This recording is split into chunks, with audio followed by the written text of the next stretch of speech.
Filhas de Deus, capítulo 15, Equilíbrio na vida. Embora Ellen White tenha usado a palavra intemperança em alguns dos seus escritos, uma palavra preferível na linguagem de hoje poderia ser desequilíbrio ou falta de equilíbrio na vida.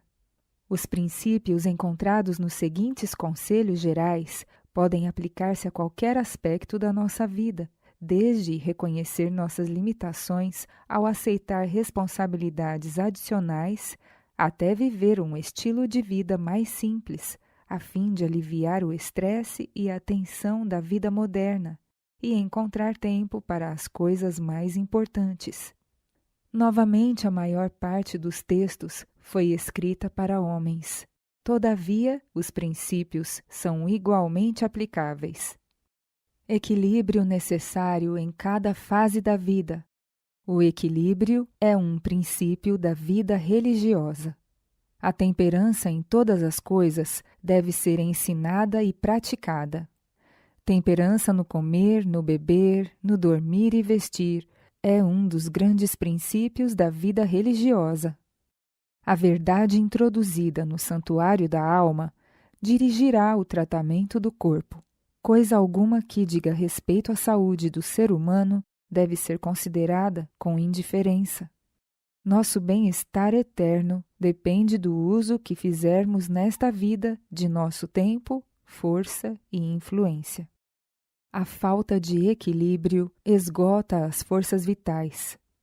Existe por todos os lados intemperança no comer e beber, intemperança no trabalho, intemperança em quase todas as coisas. Os que fazem grande esforço para realizar justamente tanto trabalho em determinado tempo e continuam a trabalhar quando seu juízo lhes diz que deviam descansar, jamais lucram. Estão vivendo de capital emprestado, estão gastando a energia vital de que necessitarão num tempo futuro. E quando a energia que tão indiferentemente usaram é exigida, fracassam por esta lhes faltar. Foi-se a força física, as faculdades mentais falham, percebem que se depararam com uma perda, mas não sabem qual.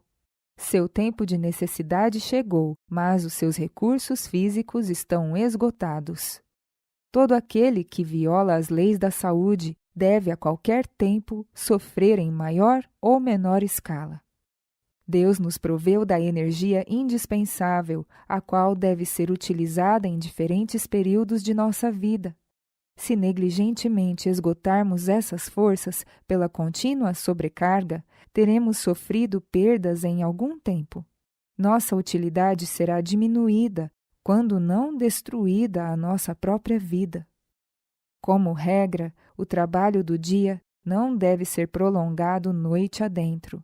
Se todas as horas do dia forem bem aproveitadas, o trabalho que se estende pela noite é demasiado extra, e o organismo sobrecarregado sofrerá com o fardo a ele imposto.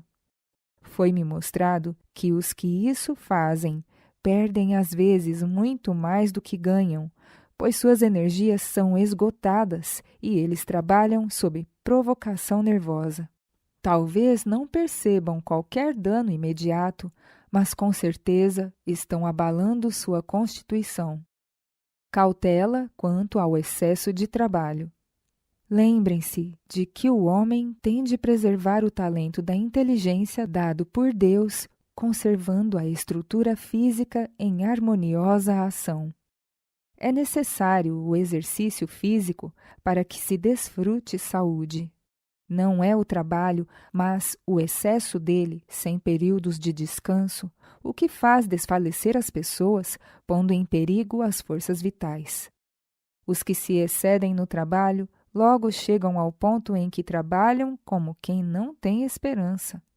O serviço prestado ao Senhor deve ser executado com alegria e bom ânimo. Deus deseja que introduzamos ânimo, vida e confiança em nosso trabalho. Os obreiros de ocupação cerebral devem dar a devida atenção a cada parte do corpo humano, equilibrando o esforço. O esforço físico e mental, combinados prudentemente, conservarão o homem todo em condições de ser aceitável a Deus. Coloquemos no trabalho do dia esperança, ânimo e amabilidade. Não nos excedamos no trabalho. É muito melhor deixar por fazer algumas das tarefas planejadas para o dia do que se exceder e tornar-se sobrecarregado, perdendo o ânimo necessário para o cumprimento das tarefas do dia seguinte. Não violemos hoje as leis da natureza para não perdermos as forças para o dia seguinte. Necessários os devidos períodos de repouso. Há perigo de que se exija das mulheres ligadas à obra que trabalhem demasiado arduamente sem os devidos períodos de repouso.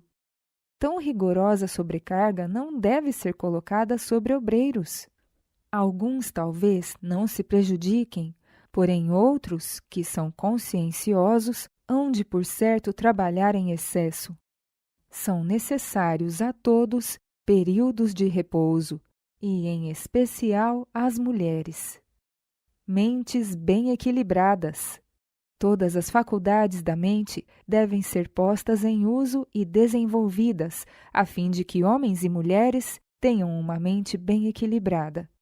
O mundo está cheio de homens e mulheres desequilibrados, que ficaram assim porque uma parte de suas faculdades foi cultivada, ao passo que outras foram diminuídas pela inação. A educação da maioria dos jovens é um fracasso. Estudam em demasia, ao passo que negligenciam o que diz respeito à vida prática. Homens e mulheres tornam-se pais e mães sem considerar suas responsabilidades e sua prole desce mais baixo do que eles na escala da deficiência humana. Desse modo, a espécie degenera rapidamente. O sábio melhoramento dos talentos é uma bênção. Não devemos enterrar nossos talentos, corroendo-os pela inação. Uma condescendência persistente com o eu, a recusa em exercer as faculdades que Deus nos outorgou, assegurarão nossa eterna separação de Deus, a perda de uma eternidade feliz.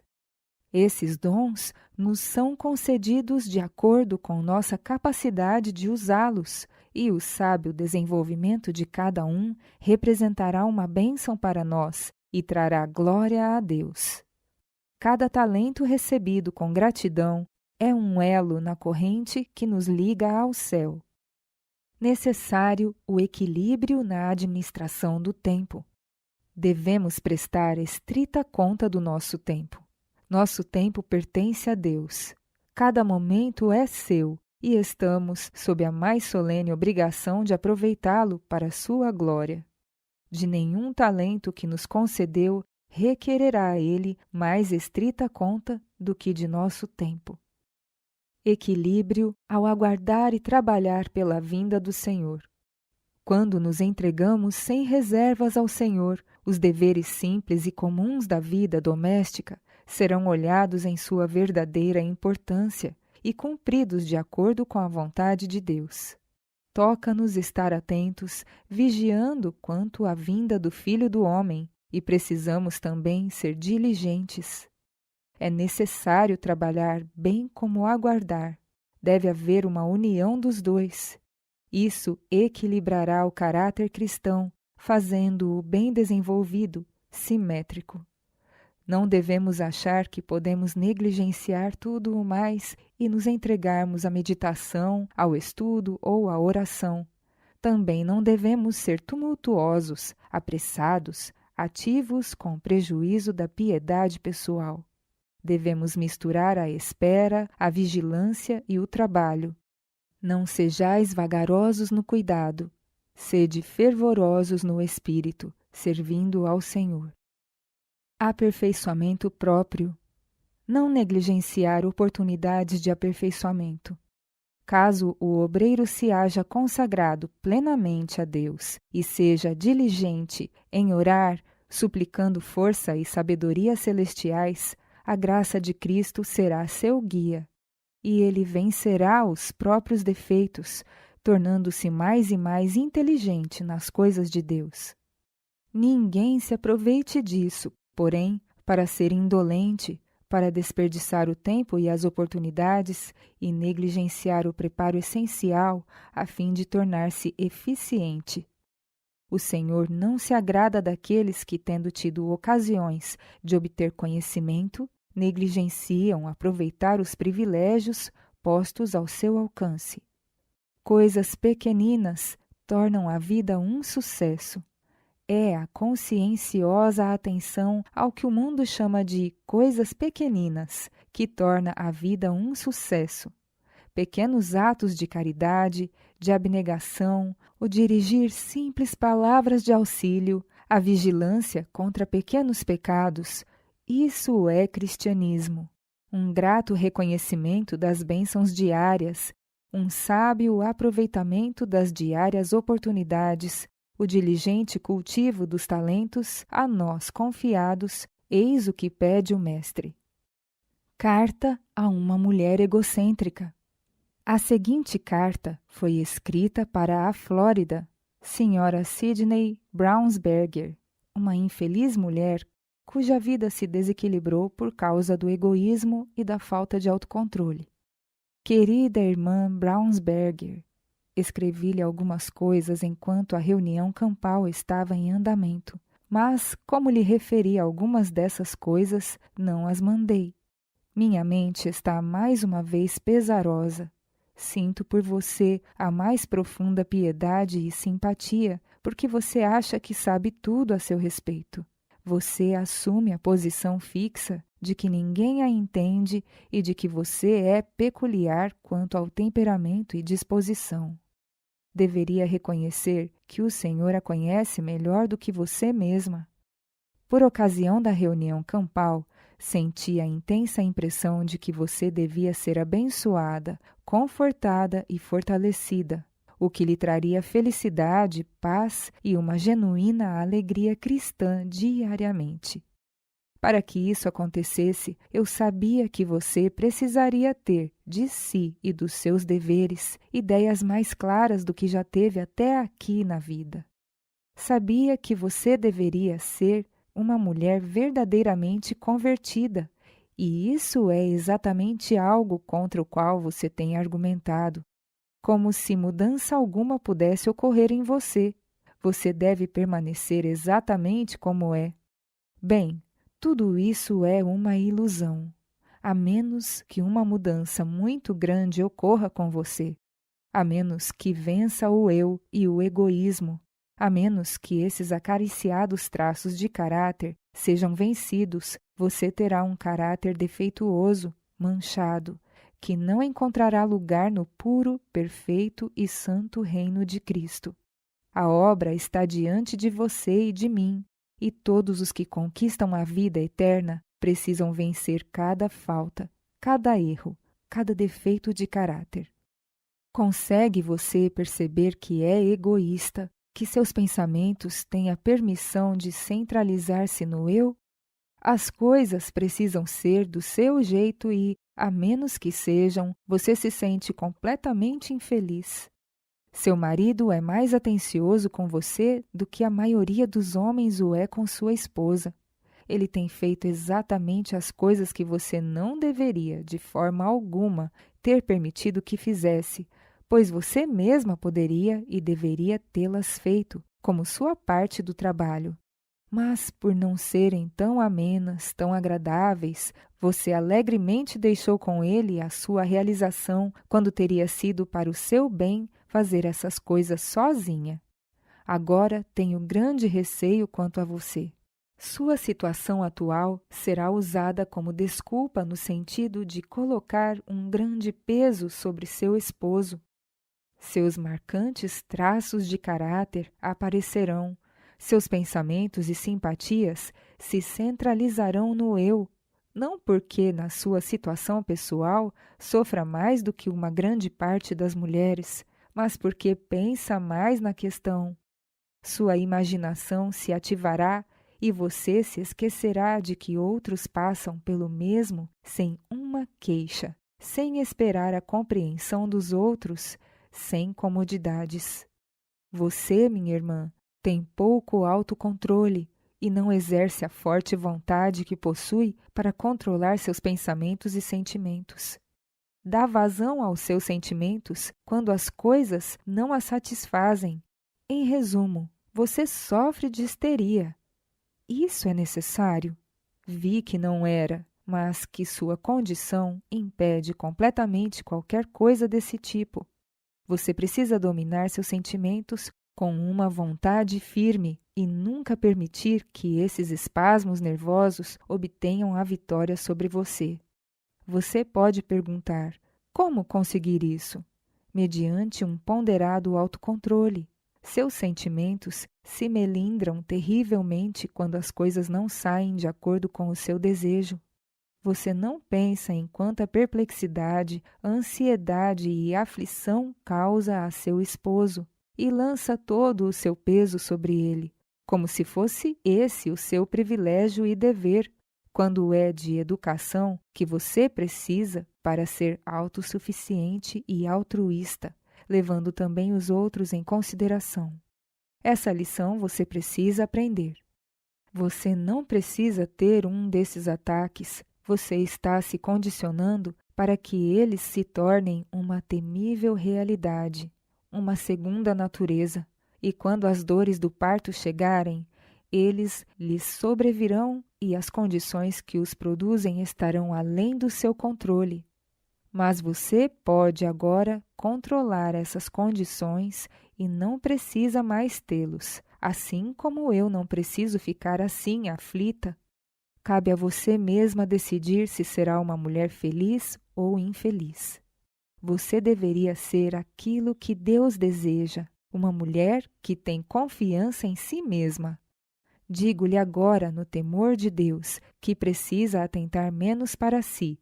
Você parece achar que não lhe pode sobrevir nenhuma inconveniência ou sobrecarga, mas muitas mulheres, não mais fortes do que você, para as quais os deveres comuns da vida doméstica são tão plenamente desagradáveis quanto no seu caso, assumem bravamente esses deveres e os cumprem sem reclamar, porque lhes são dados como o seu trabalho.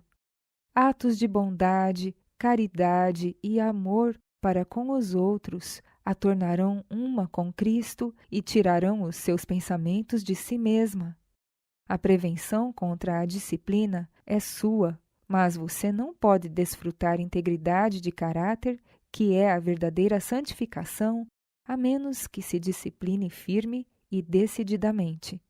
Não lhe será rebaixamento fazer as muitas coisas da vida doméstica, nas quais agora nem sequer toca. Deus quer que sinta a responsabilidade de ser um conforto e bênção para o seu esposo, assim como espera que ele seja um conforto e bênção para você. Afaste os pensamentos de si mesma, não reclame, seja animosa. Não há razão pela qual não deva ser alegre, nenhum motivo pelo qual a gratidão não habite em seu ser, embora esteja na situação em que se encontra. Não é desgraça nenhuma ter filhos e a mãe, por seu curso de ação, pode determinar a saúde e disposição deles. Rogo-lhe que se oculte em Jesus, que seja sua verdadeira filha, andando em amor e obediência a todos os seus reclamos, exemplificando na vida o caráter de Jesus, terna e atenciosa com os outros, considerando-os tão bons e merecedores de comodidades, conforto e felicidade como você mesma. Isso você não tem feito. O eu tem sido colocado em primeiro lugar e o prazer, gosto e felicidade dos outros vêm em segundo. Isso não deveria acontecer, embora lhe pareça natural. Se é que deva entrar no céu, existe uma obra que Flórida deve realizar por si mesma, a qual ninguém pode fazer por ela. Que tipo de céu seria esse, caso você pudesse entrar lá com todas essas peculiaridades que você alega estarem além da possibilidade de superar? Seria necessário que o Senhor levasse o seu esposo pela morte, que lhe enviasse adversidade, removendo seus filhos, que a privasse das bênçãos que agora desfruta, a fim de chamá-la à razão, refinando-a e polindo-a, para que se torne altruísta, paciente, reconhecida e grata? Escrevo-lhe agora, porque me foram mostradas as muitas desculpas que mulheres grávidas apresentam para a perversidade de seu temperamento, que é tentação de Satanás. Deus lhe concederá graça se você tomar o rumo de uma cristã que segue a Bíblia. Sei que você se sentirá mal com esta carta, mas não ouso retê-la. Sua tarefa agora é amar a Deus de modo supremo e ao próximo como a si mesma. Seja tão compreensiva e atenciosa em relação com seu próximo como o é em relação consigo mesma. Não devemos estar tão envoltos em nós mesmos a ponto de deixarmos de nos colocar na situação de outros e tornar seu caso o nosso. Existem outras pessoas tão sensíveis quanto você, tão refinadas no gosto, com excelente intelecto e que não gostam dos desagradáveis pequenos deveres da vida que alguém deve executar. Partilhe com elas essas responsabilidades e se esqueça de Flórida pelo interesse que tem na felicidade dos outros. Faça o que puder para aliviar o fardo de outros em qualquer função e não se deixe envolver no egoísmo. Você poderá achar que isto é severo, mas é exatamente como Deus me apresentou o caso, e por alguma razão senti seu espírito impelindo-me a me levantar às 3 horas da manhã para escrever-lhe. Mediante a fé em Cristo, você poderá tornar-se forte, autoconfiante e útil. Mas lhe digo, Flórida, em nome de Jesus, que você não precisa ter esses ataques nervosos que exigem tão grande labor extra e trazem tanto temor, ansiedade e verdadeira aflição ao seu esposo. Ele não pode suportar tudo, é mortal, assim como você. Deus reivindica os talentos que lhe emprestou. Ele não pode fazer sucesso no trabalho e ter saúde e vigor mental, a menos que você, sua esposa, assuma o trabalho da sua vida e o auxilie como somente uma esposa pode fazer. Você pode ser o maior fardo que um homem vai carregar, ou pode ser uma bênção. A decisão é sua de abater e destruir a coragem do seu esposo, por suas maneiras e atitudes, ou fortalecê-lo e edificá-lo. Permita que Jesus presida o templo de sua alma e todas as coisas então estarão em harmonia com Deus. Não lhe escrevo porque não a amo, escrevo porque a amo. Você é a aquisição do sangue de Cristo. Desejaria que aperfeiçoasse um caráter cristão. O grande respeito com que você acaricia o eu cria uma deformidade moral.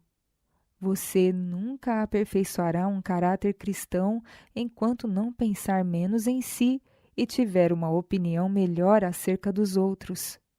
Não deveria tentar esquivar-se de encontrar obstáculos e vencê-los. Você fortalecerá tendões e músculos espirituais ao assumir responsabilidades. Você alega demais sua fragilidade e evita as próprias coisas que lhe trariam forças. A religião é um princípio ativo, atuante e proporciona a força vital suficiente para as duras realidades da vida. A religião tem inclusive o poder de restringir e controlar o eu, de vencer pronunciadas tendências hereditárias. Tem um verdadeiro poder transformador sobre a vida, modulando o caráter. Cristo foi trabalhador, labutou pelo seu sustento, trabalhando na carpintaria. Assim enobreceu e dignificou até o trabalho comum. Agora, minha irmã, a inteligência e a educação nunca tiveram o propósito de tornar aborrecido, desinteressante e desagradável o labor comum. Até os deveres mais comuns da vida doméstica podem ser elevados e dignificados. A religião sempre comunica poder a seu possuidor para restringir, controlar e equilibrar o caráter, o intelecto e as emoções. Tem o poder de persuadir, suplicar e ordenar com autoridade divina todas as aptidões e afetos. A religião, quisera que todos compreendêssemos sua atuação. Ela nos põe sob as mais importantes obrigações. Ao nos ligarmos a Cristo, comprometemo-nos solenemente a andar como Cristo andou.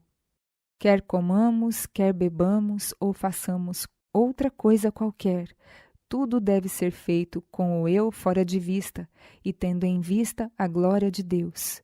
Todo ato nosso exerce influência sobre os outros, portanto, cada ato e motivo deve estar sob o controle do Espírito de Deus. Nossas noções, nossas peculiaridades são inteiramente humanas e não devem ser satisfeitas ou tratadas complacentemente.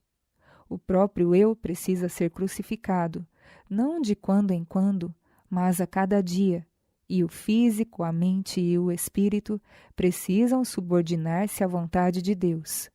A glória de Deus, a perfeição do caráter, eis o que deve constituir o alvo, o desígnio da nossa vida. Os seguidores de Cristo precisam imitá-lo na disposição. É-nos dado um padrão para copiar, e nenhuma desculpa será aceita por Deus como razão para não alcançar a norma divina, por mais contrária que possa parecer à nossa natureza, aos nossos desejos e inclinações egoístas. Semelhante a Cristo, eis a divisa: não ser como vosso pai ou vossa mãe, mas semelhante a Jesus Cristo, oculto em Cristo, revestido da justiça de Cristo, possuído de seu Espírito. Todas as peculiaridades que nos são dadas como herança, ou que são adquiridas por meio de condescendência ou de uma educação errônea, precisam ser de todo vencidas. Cumpre resistir-lhes com determinação. O amor da estima e o orgulho de opinião, tudo precisa ser levado ao sacrifício. Devem ser vencidos. Não deve haver condescendência com o inimigo da justiça. O conflito será árduo e cansativo, mas Jesus é nosso ajudador. Nele e por meio dele devemos ser vencedores, por mais severo que seja o processo. Deus não exige menos de você do que isso. Cada um dos seus filhos deve ser como Cristo, que não viveu para agradar a si mesmo. Devemos ter simetria de caráter a fim de estar em pé diante do Filho do Homem. A graça de Deus está à espera de sua demanda. Se você pedir, Ele lhe dará graça e forças, conforme a necessidade. Aquilo que você chama de sensibilidade é orgulho, que não admite contradição. O eu deve ser disciplinado, guardado e controlado. A mais decorosa dignidade que se pode possuir é o domínio próprio, que suportará a provação. A religião de Cristo controlará e restringirá toda paixão profana, estimulará a energia, disciplina própria e operosidade, até nas questões da vida doméstica, rotineira, levando-nos a aprender economia, tato, abnegação e a suportar privações sem murmurar. O Espírito de Cristo no coração será revelado no caráter, desenvolverá nobres qualidades e faculdades. Minha graça te basta, diz Cristo. Seus desejos e vontade serão muitas vezes contrariados, mas você não deve desanimar. Jesus a ama e quer que seja feliz mesmo nesta vida e que seja luz no mundo. Eu gostaria que você visse e nosso povo visse o que podem ser e o que podem tornar-se. Deus operará com os seus esforços. Testes nos virão diariamente através de provações e desapontamentos, e o verdadeiro caráter se desenvolverá. Aqueles que não suportam os vexames e as cruzes da vida acabarão por fracassar quando lhes sobrevierem as provas mais severas. Jesus deseja que você seja feliz, mas você não pode ser feliz querendo as coisas do seu jeito e seguindo o impulso do seu coração. Deus deseja que você e seu esposo deixem aos outros um exemplo digno de imitação. Você pode fazer isso. Caso contrário, Ele nunca exigirá de você tal coisa. Seu auxílio está em Deus.